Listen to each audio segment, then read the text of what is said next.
எங்கள் தாத்தாவை ஸ்பைடர் கடிச்சதுனால எங்கள் தாத்தா ஸ்பைடர்மேன் ஆகிட்டாருங்க. இந்த சீரீஸோட தலைப்பு என்னன்னு பார்த்தீங்கன்னா, கரும்பு வெட்டின கொல்லியை க்ளீன் பண்ண போகிறோம். காலையில் எழுந்ததுமே டீயை குடிச்சிட்டு சாணியை தூக்கிட்டு நானும் எங்கள் தாத்தாவும் கொல்லிக்கு தாங்க கிளம்பிட்டோம். கரும்பு வெட்டின கொல்லியை பட்டி டிங்கரிங் பார்த்து பக்காவாக ரெடி பண்ண தாங்க போகிறோம். கரும்பு வெட்டின கொல்லியில் சோகையெல்லாம் க்ளீன் பண்ணிட்டு கரும்பு பயிர் இல்லாத இடத்துல கரும்பு தாங்க வெட்டி வைக்க போகிறோம். எங்கள் தாத்தா கரும்பு நறுக்கி கொடுக்க ஸ்டார்ட் பண்ணிட்டாரு. நான் அதை க்ளீன் பண்ணி எடுத்துகிட்டு வந்து ஒரு இடத்துல வச்சுட்டேன். வெட்டின கரும்புலாம் சின்ன சின்னதாக நறுக்கி துண்டு போட்டு எடுத்து வச்சுட்டோம்.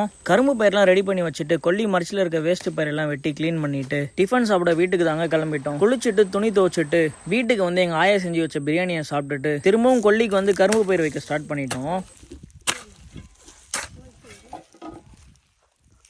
இதுல ஒண்ணு போட்டா ரெண்டு போட்டோம். ஒன்னு போடுறான். ஆயா தான் அங்க ரெண்டு போட்டாங்க. அதனால சரி இடம் வெளியே இருந்திருக்கு ரெண்டு போட சொல்லியிருப்பான். வேலை தெரியாம எங்க தாத்தா கிட்ட திட்டு வாங்கிட்டு கரும்பு பயிர் வச்சுட்டு பச்சை கரும்புக்கு தண்ணி கட்ட ஸ்டார்ட் பண்ணிட்டோம். இன்னைக்கான வேலை முடிஞ்சிடுச்சு. நாளைக்கு பார்ப்போம். இதுக்கப்புறம் ரெஸ்ட் தாங்க. கிணத்துல இறங்காதன்னு சொல்லி கிணத்துல இறங்கி வேலை செஞ்சுட்டு இதுல அவர் செஞ்ச வேலையை வீடியோல ஆட் பண்ணுமா ஸ்ட்ரிக்டா சொல்லிட்டாரு. அவர் செய்யற வேலையை பார்த்து யாரும் கண்ணு வச்சிடாதீங்க. என்னப்பா செய்யறாரு?